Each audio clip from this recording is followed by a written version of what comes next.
Deus é Deus de coisas grandes. Eu canso de falar aqui na igreja. E muitas vezes as pessoas entram por aqui, saem por aqui, continuam levando uma vida, desculpa, de quilinho, de coisa, porque não aprendeu ainda a conquistar aquilo que é de direito, aquilo que Deus já te delegou. Porque na cruz ele disse: tudo está consumado, eu já garanti, eu já paguei o preço, já foi pago, então receba. Sabe porque a Bíblia diz que lá no céu tem um anjo que fala assim: o meu povo não recebe porque não sabe pedir. Então, por favor, aprenda a pedir. Em Mateus, capítulo 11, versículo 28, diz assim: Vinde a mim, todos os que estáis cansados e oprimidos, e eu vos aliviarei. Queridos, hoje nós vivemos num tempo em que nós temos que entender as coisas de Deus. O Salmo 40, o salmista diz: esperei com paciência no Senhor. No Salmo 70, o salmista diz: dá-te pressa em socorrer-me.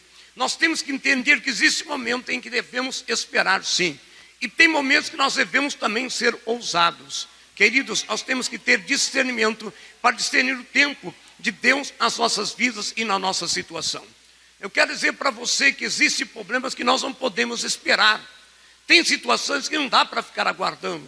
Tem situações que nós precisamos de uma resposta, de uma solução, de algo imediato, de algo a jato. Nós precisamos de resposta. Eu quero dizer assim, queridos, preste bem atenção. O ambiente que Deus te colocou para ser transformado, para cooperar com você, você precisa realmente ter ousadia. Muitas vezes nós nos colocamos na oração, e o principal, a chave do milagre é a oração. Para mim, a oração é o momento mais crucial de você estar diante de Deus em espírito e adoração e na comunhão, na intimidade. Mas existem momentos que você tem que usar da tua ousadia e determinar. Olha bem, lá em Ezequiel, você sabe muito bem que esse texto se refere à nação de Israel. Quando ele fala dos ossos secos, está falando da nação de Israel que estava morta espiritualmente, abatida, aquela coisa toda. Ele fala de um vale de ossos secos. E ele pega o profeta, escuta bem. A palavra de Deus diz no início, eu cortei um pouco por causa do horário. A palavra de Deus que o Espírito tomou o profeta e o levou na beira dos ossos. Não, se você observar bem, o Espírito tomou o profeta e o colocou no meio dos ossos. Ei, Deus te coloca no meio da situação. Tem muita gente que fala assim: eu não quero me envolver, eu quero ficar de lado, eu quero ficar distante. Não, quando Deus tem um projeto, Ele te coloca no meio da situação. É no meio do furacão, meu amigo. É no meio, não é do lado não. É muito bom ficar do lado e só cruzar o braço e ver o que vai acontecer. Mas não é assim não, as coisas de Deus não é isso. Deus colocou o profeta e o colocou no meio do vale de ossos secos. E ainda faço uma pergunta: o que é que tu vê? Olha que coisa. O que é que tu vê? Senhor, eu vejo um vale de ossos sequíssimos. Olha a palavra que ele coloca: sequíssimos. Há muitos anos eles estão sequíssimos, não tem mais nada, restígio nenhum de carne, de nervo, de nada. Eles estão sequíssimos. Aos olhos do profeta, aquilo ali era uma destruição total. E o Senhor pergunta: tu crê que eles podem reviver? Que pergunta difícil. Que pergunta difícil. É fácil a gente ler esse texto. Eu gosto de ler e ficar imaginando. Eu gosto de me colar com a beira da... Por favor, não. No meio das coisas, na beira da Bíblia. Sentar e falar assim, ó. Eu estou aqui observando, imagina a cena. Eu vendo Ezequiel lá no meio, os ossos, e Deus perguntando. E eu fico imaginando qual seria a reação. Qual seria a minha, a tua resposta? Tu crê que esses ossos podem reviver? Olha que pergunta. Não sei, Senhor. Geralmente seria uma pergunta... Não sei, uma resposta lógica do ser humano, porque a gente sempre gosta de deixar para terceiros, né? Eu não sei, pergunta para João, pergunta para Pedro, pergunta para fulano. Mas olha o profeta, olha o homem de Deus, tu o sabes. Tu o sabes. Então, eu sei, então, profetiza.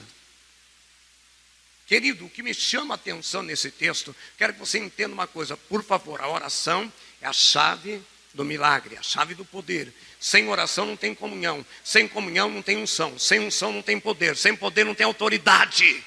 A oração é a chave de tudo, mas existem momentos em que você tem que usar de autoridade. O Senhor disse: tu crê que esses ossos podem reviver? A pergunta foi difícil. Olha o que o profeta disse: tu o sabes. Então profetiza. O Senhor não disse: então ora. Então dobra o teu joelho e clama. Então começa a orar. Profetiza, determina, dê uma palavra de autoridade. Está faltando no crente de hoje, eu tenho insistido isso para mim, está faltando na igreja de hoje a autoridade. Onde estão os profetas que chegavam diante do paraíso que diziam, não tem ouro nem prata, mas o que tem em nome de Jesus, levanta-te e anda. Onde estão os homens de Deus? Onde estão os profetas de hoje? Está profetizando casa nova, carro novo. Onde está o profeta que profetiza, conserta a vida porque está em pecado, conserta a vida porque Jesus está voltando? Onde está a autoridade dos homens de Deus?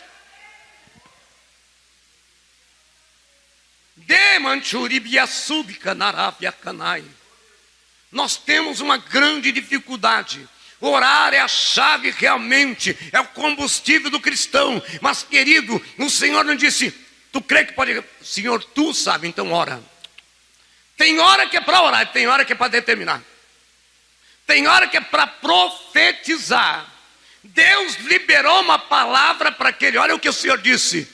Então profetiza. Sabe o que dizer? Eu estou lhe dando legalidade, eu estou delegando poder em meu nome, profetiza. Ele não pediu para orar. Queridos, eu estou dizendo para você desistir de orar, pelo amor de Deus. A oração principal, mas depois que o teu tanque está cheio, não adianta ficar com o carro parado, tem que ligar e partir, querido. Está entendendo, meu irmão? Seu tanque está cheio de azeite, então profetiza e determina. Queridos, profetiza e determina. O Senhor colocou ele no meio da situação. Você está no meio de uma situação porque Deus permitiu. Você não está beira nem fora, está dentro da situação porque Deus permitiu. Mas Deus quer ver como é que é a tua atitude de cristão. Até quando, ai Deus, eu não aguento, ai Deus, é hora, Deus é hora. Deus está mandando, está na hora de agir.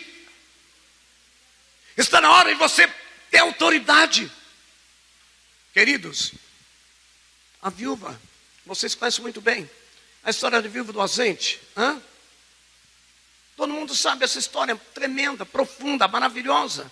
O que é aquela profeta? Escuta bem, queridos. Olha o que a palavra diz, a Bíblia, em 2 Reis, capítulo 4. O marido havia falecido, deixado a mulher ainda com um credor que levaria os seus 2 filhos, porque estava em dívida. Olha a situação. Naquela época a mulher não trabalhava. Além de ser à esquerda diante da sociedade. Era para procriar. E quando não era filho homem, então, filha mulher. Imagina a situação. Agora o marido morre e deixa a mulher na mão de credor. Aí já, amados, ela vai ter com o profeta, porque o marido participava na escola do profeta. O credor quer levar os seus 2 filhos. E o que o profeta pergunta para ela? Diz-me o que é que tu tens em casa. Não parece um negócio contraditório? Eu chego no profeta, pastor, olha, o marido morreu, o credor está me cobrando. Não parece uma pergunta, mas o que é que eu tenho em casa? Mas se eu tivesse alguma em casa, eu estava pagando. Se eu tiver alguma coisa, mas olha a pergunta, igreja. Olha a pergunta. O profeta pergunta, o que é que tu tens em casa? Não dá vontade de falar, pera, você não está dizendo, eu não tenho nada. O credor que não tem dinheiro, não tem nada. Mas olha a pergunta, o que é que tu tens em casa? Tem azeite na botija, querido? Tem azeite? Até quando, querido, você vai orar por essa causa e ficar só na oração? Desculpa, até quando você vai ficar pedindo? Deus está demorando. Deus, queridos, existe um tempo da espera. Salmos 40, esperei com paciência. Esse tempo dá-te pressa, Senhor. Tem situações que não dá para esperar. Tem situações que você que precisa mudar a tua atitude de cristão. Tem atitude que você precisa tomar posições.